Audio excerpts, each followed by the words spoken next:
Hi guys, welcome to sizzling tea. तो generally मैं शोएब और दीपिका के व्लॉग्स बहुत कम देखती हूँ, बिट्स एंड पीसेस में ही देखती हूँ, बट आज मैंने देख लिया। तो मैं इसका थोड़ा सा इसके बारे में कुछ पॉइंट्स है जो मैं बोलना चाहती हूँ। इसमें बेसिकली तीन ही पॉइंट उठाए थे इस पूरे ब्लॉग में। इसके तीन ही पॉइंट थे। लाइटिंग वाइटिंग अच्छी कर रखे है, अच्छे से एंगल वेंगल लेता है, एक्टर है, थोड़ा सा तो पता है कब कहाँ पे लाइट आती है। किसी ने सही कहा कि जब सनी अपने आप के ऊपर फोकस करता है ना, उसे इतनी अकल नहीं होती कितनी दूर से क्या एंगल दिखाना है। उसके गंदे गंदे दांत दिखते हैं उसके, जब भी वो उसका मतलब जो क्लोजअप होता है। तो जनाब भाई एक्टर है, उसको थोड़ा सा तो अकल है कि कहाँ से एंगल लेना है और क्या दिखाना है और क्या नहीं। तो यहाँ पे जनाब के पास सिर्फ तीन चीजें थी, तीन टॉपिक थे कवर करने के लिए। तो उन तीनों पे बात करते हैं। तो पहले कहते हैं कि रूहान का बर्थडे था तो गिफ्ट देने के लिए बच्चे आए थे अगले दिन। क्यों भाई, रूहान का बर्थडे था तो उस दिन शॉपिंग क्यों नहीं कराई गई इन बच्चों को कि रूहान का बर्थडे है, बर्थडे के टाइम पे तुम गिफ्ट दोगे या बाद में 2 दिन 4 दिन बाद दोगे। सेकेंडली, जो गिफ्ट दिए थे ना, इसलिए मैंने पॉडकास्ट बनाया। अगर इनके गिफ्ट ठीक से होते ना तो मैं शायद पॉडकास्ट बनाती भी नहीं थी। ये 5-5 रुपए वाले, लिटरली जैसे कहते हैं ना, अब तुम लिटरली भी बात मत ले लेना कि 5 रुपए में आजकल कुछ नहीं मिलता। लेकिन बोलने के लिए 5 रुपए वाले टॉयज थे, जो ऐसे स्ट्रीट पे मिलते हैं ना, वो वाले टॉयज जो पिच पिच करके चू चू करते हैं, जो बिल्कुल गाँव वाँव में यूज करते हैं। आजकल ऐसे कोई यूज नहीं कर रहा है। और दीपिका भी खोल के दिखा दिया ताकि जो समझदार लोग हैं उनको पता चले कि क्या चल रहा है। और ये पूरी प्लानिंग है, ऐसा मत समझना कि रिजा अपने पैसों से खर्च करके लाई है। रिजा अपने पैसों से नहीं चाहती और उसकी हिम्मत भी नहीं है। सबा के साथ ही गई है ये शॉपिंग करने, और या सबा लेके आई है इनके लिए। जैसे होता है ना कि अपना आपको तो अच्छा दिखाना है। भाई हमने तो एक ठीक ठाक गिफ्ट दे दिया। और सनी, अच्छा इसके लिए भी मुझे बोलना था, सनी ने जो 25,000 का वो जो क्या बोलते हैं उसमें करवाया था फ्रेम, कि मैंने दान करा है मस्जिद में। तो अगर मैं कोई गलत बोल रही हूँ तो मुझे मतलब आई अपोलोजाइज कि कई बार वर्ड्स गलत हो जाते हैं। तो वहां पे उसने सर्टिफिकेट बनवाया था फ्रेम करवा के। तो बहुत लोग कह रहे थे कि भाई ऐसा दिखाते नहीं है, करा रहे हो तुम कुछ भी दान तो दिखाते नहीं है। 25,000 में कोई इतना भी तुमने बहुत बड़ा काम नहीं किया है, और उसका तुमने सर्टिफिकेट बना के फ्रेम करवा के दे रहे हो कि भाई कहाँ लगाएंगे दीवार पे, ऐसे चिपकाने के लिए, कोई दिखाने के लिए चीज है क्या ये? तो तुमने कर दिया, ठीक है, चल एक रिसीट कटवा के दे देते बस बहुत है। तुमने पूरा ब्लॉग बनाया, आधे से ज्यादा ब्लॉग तुम्हारा उसका था। तुम जा रहे हो, बच्चों को दिखा रहे हो, तुम मौलवी से मिल रहे हो, तुम उनसे रसीद कटवा रहे हो, अपनी बीवी के लिए बोल रहे हो कि मेरी बीवी के लिए भी अब तुम दुआ कर दो। तो ये सब, एक तो तुमने ब्लॉग बना लिया तो उससे पैसे कमा ही लिए, और ऊपर से कभी भी दान करते हो तो दिखाते नहीं है। और शोएब वगैरह के लिए तुम फ्रेम करवा के ला रहे हो, वो सब छोड़ो, चलो इन्होंने अपना तो करवा दिया। यहाँ पे इनको 10 रुपए वाले टॉय दिलवा दिए कि ये इनको दे देना। रेहान के लिए एक टोपी नाइकी की, और बाकी रिजा और वो लड़की है जो मेहर, उसके लिए ये एक एक प्लास्टिक के जो हाथी घोड़े होते हैं। ये कौन देता है ये जान पूछ के इसको इरिटेट करने के लिए कि भाई दीपिका को तो ऑब्वियसली गुस्सा ही आएगा ना। दीपिका, रिजा और रेहान की स्कूल की फीस भरती थी जब ये आए थे यहाँ पे मुंबई में। तो इनको थोड़ी तो शर्म होनी चाहिए। खुद का दिमाग नहीं है क्या? खुद से सारे दिन बोलती है मेरे को ये स्टेशनरी चाहिए, मुझे ये चाहिए, मुझे वैसा पर्स चाहिए, मुझे नेल पेंट कराना है, मुझे वहां जाना है। लेकिन जब गार्जियन है तुम्हारी, जो जिसने तुम्हारे इतने साल पाला पोसा, तुम्हें पढ़ाया लिखाया, उसके पैसे भरे, उसका पहले बच्चे का, इकलौते बच्चे का पहला बर्थडे है, तुम ऐसे लिटरली वो सड़क छाप टॉयज लेके आ रहे हो। तुम्हें खुद को शर्म नहीं आई क्या? और ये सबा ने जान पूछ के किया है ताकि उसे परेशानी हो। और सिर्फ ये 2 पैकेट थे। ऐसा बोल दिया होगा, एक पैकेट रिजा की तरफ से, एक पैकेट मेहर की तरफ से। तो आप सोच सकते हैं कि अगर आप किसी के लिए बहुत कर रहे हो और आपको रिटर्न में ऐसे गिफ्ट मिले तो आपको कैसा लगेगा। ऐसा नहीं कि इंडिया में गिफ्ट अच्छे नहीं मिलते या इनके पास पैसे नहीं है, इन दोनों में से एक भी कंडीशन होती ना तो एक्सेप्टेबल था कि भाई एक या तो जगह पे मिलता ही नहीं है कुछ तो क्या करें, या फिर भाई हमारी हम अफोर्ड नहीं कर सकते। तो ठीक है भाई, जो भी तुम अफोर्ड कर सकते हो तुम अपनी अफोर्डेबिलिटी के बेसिस पे दे दो। तो यहाँ पे जो इसने बदतमीजी की है, बिल्कुल सरासर बदतमीजी है। नहीं फ्रेंड्स, ऐसे मत बोलो फ्रेंड्स, हमें बार बार शक्ल मत दिखाओ हमारी आईने में फ्रेंड्स। तो फिर दीपिका ने बाकी टॉयज भी खोल के दिखाए। तो इससे पता चलता है कि अच्छे वाले टॉयज भी मार्केट में मिल रहे हैं, और लोग जो सगे नहीं है वो दे रहे हैं, ये इनके यार दोस्तों ने दिए हैं। शोएब के जैसे मानसी बोला था एक नाम, और एक दो नाम और बोले थे। दैट्स नॉट इम्पोर्टेंट कि किसने क्या दिया है, बट मैं टॉयज दिखाने के लिए आपको दिखा रही हूँ कि ये जाइलोफोन दिया था इलेक्ट्रॉनिक। और भी चीज़ें जैसे मैं दिखा देती हूँ, इलेक्ट्रॉनिक बुक होती है जिसमें एक मैजिक पेन टाइप होता है जो उसमें किसी भी लेटर पे दबाओगे तो वो उसका फोनेटिक साउंड निकालेगा। ये जैसे एक इलेक्ट्रॉनिक टॉय सा था, ये बुक है। मतलब जो भी जिसने भी दिया है अच्छा सोच समझ के दिया है चाहे एक गिफ्ट दो, चाहे 4 दो, लेकिन अच्छा होना चाहिए। तुम कचरा भर के दोगे, तो उसकी कोई वैल्यू नहीं होती है। तो दीपिका भी सोच ही रही होगी, चूँ-चूँ करने वाले एकदम सस्ते प्लास्टिक के टॉय मेरे घर के लोग दे रहे हैं। मतलब किसी को दिखा भी नहीं सकती कि ऐसे दिया है किसी ने। और अम्मी की इज़्ज़त रखने के लिए एक साइकिल दिलवा दी, लेकिन बाकी कुछ नहीं। और ये साइकिल तो इनको और लोगों ने भी दी है। जो अंकित है उसने ये साइकिल के साथ-साथ कुछ और भी गिफ्ट दिए हैं, और वो एक पेंडेंट वगैरह भी दिया है। तो मतलब जितना अम्मी दे रही है उससे ज़्यादा तो इसके जो असिस्टेंट है वो दे रहे हैं। और देखो अम्मी के हाथ में पैसा ज़्यादा होगा नहीं, कैश मनी, ना उनके पास आइडियाज़ होंगे कि क्या दे सकते हैं, क्योंकि वो घर में रहती हैं। और ना वो अकेले बाज़ार वगैरह भी जाती हैं, ना उनको आइडिया है कि कौन-सी दुकान पे क्या मिलेगा। ये सब शातिर दिमाग है सिर्फ़ सबा का। सनी का भी खुद का दिमाग इतना नहीं कि वो ये डिसाइड करे कि कितने का गिफ्ट दो, किसको क्या दो। तो ये सबा डिसाइड करती है और वही लेके जाती है। देखो ये है शीतल ने दिया है इसको कपड़े। तो जस्ट मैं थोड़े से फोटोज लिए थे और इसको स्कूटर वगैरह भी दिया था।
फ्रेंड है जिसका नाम है आशु, और वो केबिन क्रू है, और वो उस टाइम भी मतलब दीपिका के साथ काम करती होगी, जो भी है फ्रेंड्स है। तो ये साल 2 साल में आती रहती है और इनके घर रुकती है कई दिन। तो वो इसमें कॉन्वर्सेशन दीपिका ही बना रही है ब्लॉग को। तो ये तीनों जने बैठ के बातें कर रहे थे। तो बेसिकली बातें करते करते वो कह रहे थे कि भैया हमें जाना है स्विट्जरलैंड। तो स्विट्जरलैंड जैसे दीपिका बहुत पहले इंटरव्यू में बोल चुकी है कि मेरा सपना है मैं स्विट्जरलैंड जाऊं, तो वो आज तक हुआ नहीं है, गए नहीं, दुबई से ज्यादा आगे नहीं। इनके मतलब जो होता है ना डिक्शनरी में, इंडिया या दुबई, बस अगर फॉरेन जाना है तो दुबई, नहीं तो तुम इंडिया में मीरा रोड और लोनावला, बस इससे ज्यादा तुम आगे पीछे मत घूमो। इंडिया यहीं पे खत्म हो जाता है, मीरा रोड पे और लोनावला पे। और अगर फॉरेन है तो वो दुबई है। तो वो बात कर रहे थे, और मतलब टाइटल वाइटल डाला है, कैप्चर कर लिया इन्होंने, इतना सारा 1/3 ब्लॉग इसी कॉन्वर्सेशन में निकाल दिया, ये सब यही कर रहे थे। तो जनाब कहते हैं भैया मुझे नहीं जाना, मुझे फ्लाइट से बहुत डर लगता है। दीपिका कहती है मुझे भी लगता है, मुझे भी। भैया तुम तो केबिन क्रू रह चुकी हो, तुम्हें कैसे लग सकता है? मतलब ठीक है लगता सबको है, ऐसा नहीं कि डर किसी को नहीं लगेगा। फ्लाइट जब टर्बुलेंसेस आते हैं तो सबको लगता है, चाहे तुम पायलट भी हो तो उसको भी लगेगा, क्योंकि कोई भी इंसिडेंट हो सकता है।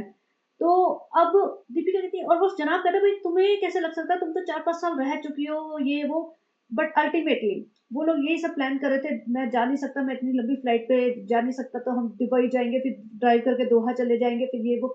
दीपिका कहती है मुझे 1 महीना, जैसे मैंने वो डीडीएलजे में कहते हैं मुझे 1 महीना यूरोप का ट्रिप करना है। जनाब कहते हैं हाँ भाई तुम अकेले चले जाओ। दीपिका ढंगी, नहीं नहीं नहीं, मुझे आपके साथ ही जाना है। जनाब ऐसा मत करो, आपके साथ जाना है मुझे।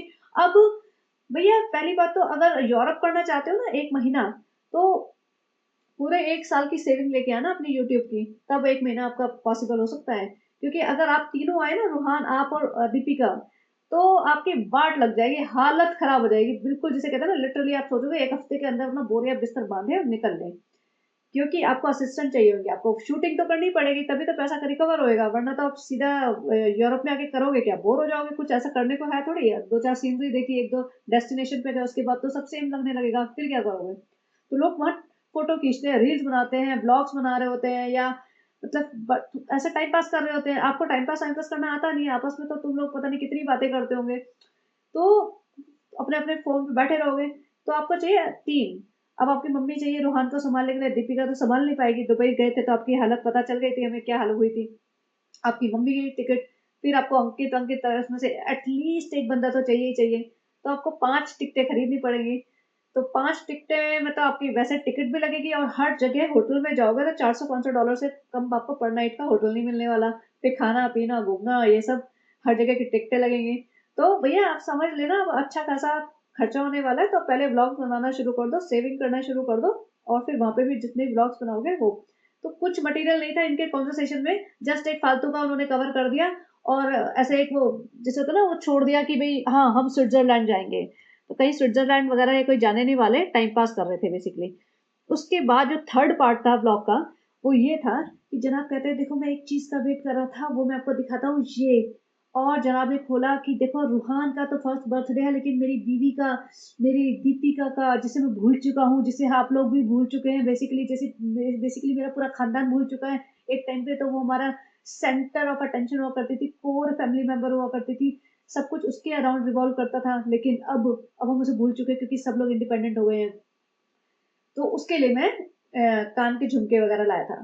तो दीपिका के पास जाता है, दीपिका को दिखाता है, दीपिका अरे क्या लाए हो, मेरे को टिकट दे रही हो, नहीं ये तो झुमके हैं, चलो भागी भागी जाती है ऐसे बच्चों की तरह, जैसे पहली बार इसे कुछ मिला हो ना, जैसे मुझे लगता है अगर उमैमा या मेहर को दे दो ना, वो भी नॉर्मल तरीके से चलेंगी, चल के जाएगी, ये भाग के जाती है ऐसे, और वो उसके पीछे पीछे भाग रहा है। और ये पीछे भैया नीले रंग के थैलों का क्या हिसाब है तुम्हारे यहाँ, ऐसे नीले पैकेट आते कहाँ से हैं, जो सबा के घर, अम्मी के घर, इनके घर, ये प्लीज आप लोग मुझे बताना कि नीले थैले का क्या राज है, ये मुंबई में मिलते हैं क्या, ऐसे कहाँ से आते हैं, क्यों आते हैं, ये मतलब ट्रांसपोर्टेशन में यूज हो रहे हैं, रीजन क्या है, मुझे नीले इतने बड़े बैग्स का आज तक समझ नहीं आया, इनके घर हमेशा होते हैं। भाग के जाती है, अपनी चांद बालियां पहनती है, मतलब चांद बालियां नहीं, झुमके उमके पहनती है मिरर में, और अपना वो जनाब पूरा अपने कपड़े फ्लॉन्ट कर रहे हैं पीछे, और बावली जाती है कितने अच्छे हैं, कितने अच्छे हैं, हे सीखी है, मेरा सपना था तुम मुझे चांद बालियां दो, झुमके दो, कंगन दो, और बस तुम मुझे यही सब दो, इसी में मेरे जन्नत मिल जाती है, मेरा बचपन का सपना था मैं हाउस वाइफ बनूं, हाउस वाइफ तो तुमने बना दिया, बस चांद बालियां ले आया करो हर साल, हर बर्थडे के दिन, इसके अलावा मुझे और कुछ नहीं चाहिए जनाब। अब यहाँ जनाब टिपिकल अपना सोफे पे बैठ जाते हैं, जैसे दीपिका जी पीछे बैठेंगी, जनाब आगे बैठेंगे, दीपिका का ब्लॉग हो तो भी जनाब आगे बैठेंगे, जनाब का ब्लॉग हो तो भी जनाब आगे बैठेंगे। जनाब कहते हैं देखो बच्चों का बर्थडे तो हमेशा आता रहता है, लेकिन मदरहुड को भी सेलिब्रेट करना चाहिए, तो मैंने इसके लिए ये, और दीपिका कहेगी देखो तुमने पहले मुझे रूहान के बर्थडे पे ये दिया, मेरे बर्थडे पे चांद वालियां दी, अब और फिर बर्थडे भी नहीं, बर्थडे मेरे बर्थडे पे ये दिया, फिर मेरे रूहान के बर्थडे पे ये दिया, अब अपने किसके बर्थडे पे क्या दोगे, लोगों ने लिख रखा भाई तुम 40-45 साल की औरत हो, क्यों बर्थडे बर्थडे मेरा ये वो इतना ड्रामा मचाया हुआ है। नहीं शोएब, मेरे बर्थडे पे क्या दोगे शोएब। जनाब गाइस, मेरे शोएब बहुत अच्छे पति है, उन्होंने मेरे बर्थडे पे लास्ट टाइम ये दिया था चांद बालियां, उसमें से एक चांद बाली का चांद टूट गया, बालियां बालियां बच गई है। जनाब इस बार रूहान के बर्थडे पे ये लेके आए हैं नई चांद बालियां, तो भैया ये चांद बालियां, ये बर्थडे बर्थडे करना बंद कर दो, थोड़ा सा ग्रो अप हो जाओ। और यहाँ पे जनाब बस अपना फाइनल ज्ञान देते हुए कि भाई अब सबको सबका ये मदरहुड सेलिब्रेट करना चाहिए। जनाब आप ना, आप तो ज्ञान दो ही मत, आपने अपनी अम्मी जी का कितना मदरहुड सेलिब्रेट किया ये बता दो, आप कितनी बार महीने में उनके पास जाके मदरहुड सेलिब्रेट करके आते हैं। तो ये ना फालतू के ड्रामेबाजी थोड़ा सा कम कर दो, और इधर ना आपकी अम्मी जी का जो एनिवर्सरी थी उसके बारे में बात कर लेते हैं। एनिवर्सरी थी, दीपिका ने जो केक बनाया वो सब ठीक है, लेकिन इतना सूखा, इतना ठंडा, इतना डरा सहमा एनिवर्सरी क्यों नहीं बनाए, गुब्बारे उब्बारे, पूरा तामझाम क्यों नहीं किया, क्यों नहीं बुलाया मौदा का पूरा गैंग, क्योंकि सबा उन्हें लेके चली गई है, और सबा लेके गई है तो आप लोग को पता नहीं रहता है, अगर आपकी पेरेंट्स की एनिवर्सरी थी तो भैया इंपॉर्टेंट दिन है, रोक लेते हैं मौदा के गैंग को, मौदा के गैंग का क्या काम था, सबा जो लेके गई है टाइम पास कराने उनका। तो कॉन्वर्सेशन तो बिल्कुल भी नहीं हो रही है आपके यहाँ, और सब ऐसे सोफे पे लाइन लगा के बैठ गए हैं दूर से। केक दीपिका बना के लाई है, केक दीपिका ने अपने ब्लॉग में सिर्फ 2-3 चीजें कवर की, एक तो केक बनाने की रेसिपी, एक अम्मी का जो एनिवर्सरी चल रही है, और एक उसकी फ्रेंड जो आई हुई है यहाँ बैठी हुई है। दीपिका बोलती है अम्मी मैंने ना जवार और गुड़ से बनाया है केक, आप खा सकते हैं, पापा आप भी खा सकते हैं। अब कोई गले नहीं लग रहा, अब कोई मेरी प्यारी अम्मी मेरी ये वो कुछ नहीं चल रहा, और अम्मी के लिए जवार का तुम बाजरे का ये बना रहे हो, अम्मी तुम्हारी 7-7 8-8 स्लाइस पिज्जा पेल रही है, रात को भर के नूडल और पास्ता खाए जा रही है, तब कुछ नहीं, अब वैसे तुम इतने कंसर्निंग बन जाते हो। और ये पापा को भी केक खिला दिया, चलो जी दीपिका दूर खड़ी है, दीपिका को आसपास आना ही नहीं है, उन्होंने केक बना दिया, उसकी रिस्पॉन्सिबिलिटी खत्म हो गई, जनाब ने एक फॉर्मेलिटी के लिए बुला दिया, एक बुके दे दिया और कपड़े। अब जनाब ने जब ये बुके दिया ना तो वो बोलते हैं कि पापा आपके लिए खुद लाए हैं। तो अम्मी, खुद लाए हैं? अरे तो वो बोलते हैं हाँ मैं खुद गया था कार में। उसके बाद अम्मी स्पीच देती है, हाँ तुम्हारे पापा इतना खुशी देते हैं ना, हमको इतना खुशी देते हैं ना, हम बता नहीं सकते। भैया अंकल जी देख रहे हैं एकदम हैरान परेशान, हैं ये मेरे लिए बोल रही है, ये मैं दे रहा हूँ इसे खुशी। भैया अम्मी तुम इतना झूठ बोलोगी इस उम्र में, थोड़ी तो शर्म कर लो। या तुम्हें भी स्क्रिप्ट याद हो गई है कुछ भी कि भैया ब्लॉग चलते रहते हैं इनके घर में 24 घंटे, तो झूठ बोलना सीख जाओ तभी हमारा फायदा है। पापा जी को पूछते तो हो नहीं, आते तो हो नहीं, तुम्हें याद नहीं रहता कल तुम्हारी बिटिया तुम्हें रेस्टोरेंट घुमाने ले गई थी, वो भी पूरा झूठा फर्जी था। फ्रेंड्स हम रेस्टोरेंट का हम ओपनिंग नहीं कर रहे हैं, हम बेटी खाला को दिखा रहे हैं। भैया ओपनिंग नहीं कर रहे हो, बेटी खाला को दिखा रहे हो तो ब्लॉग क्यों बना रहे हो, पब्लिक को क्यों दिखा रहे हो? पब्लिक को दिखा रहे हो बिरयानी खिला रहे हो, रसगुल्ले खिला रहे हो, गुलाब जामुन खिला रहे हो, तो ओपनिंग ही होती है उसे बोलते हैं। तब तो पापा जी को ले जाना भूल गई थी अम्मी। बड़े बड़े डायलॉग, सब डायलॉग बाजी यहाँ पे। फिर ये सूट लेते हैं, भैया सूटों से तो इनका पेट भरता नहीं। देखो पहन के दिखा, अल्लाह बहुत अच्छा है, ऐसा अच्छा है। कैसा है नानी? नानी नानी बेचारी को दिख भी नहीं रहा होगा, चश्मा लगा दूर बैठी थी, आधा किलोमीटर दूर सोफे के कॉर्नर पे। अच्छा है, बहुत अच्छा है, कलर भी बहुत अच्छा है। भैया ये दो डायलॉग बोलते हैं इनके यहाँ पूरे खानदान में।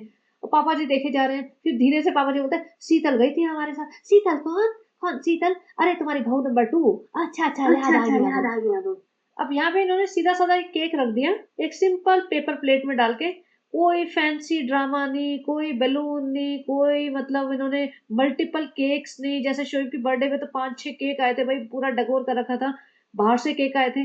जब पिज्जा पास्ता वो सारी बिरयानी विरयानी बाहर से आ सकती है, अभी 2-3 दिन सेलिब्रेशन हुए हैं इनके यहाँ, तो अब अम्मी जी का बर्थडे है वो इतना सूखा साखा बर्थडे क्यों बना दिया?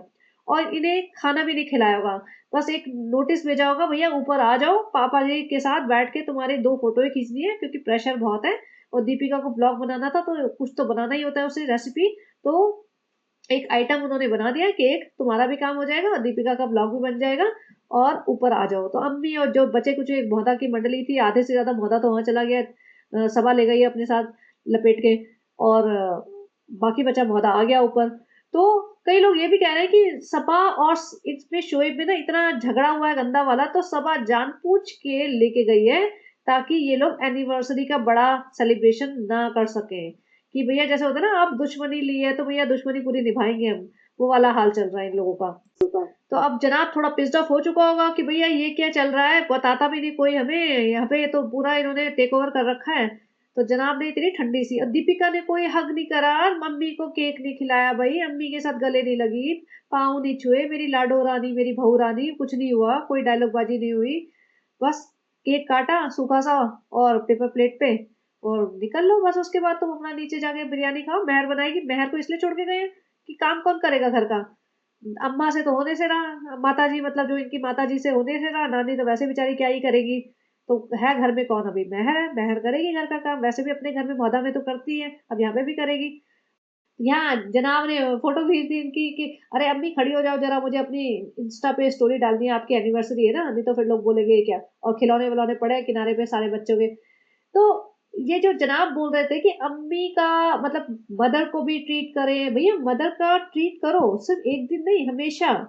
और सिर्फ ये गहने वहने देने से ट्रीटमेंट नहीं होता है, उसको अच्छे से केयर करो कि वो कितना देखभाल करती है तुम्हारे बच्चों की, तुम्हारी घर की, उसके लिए उसको ट्रीट करो अच्छे तरीके से।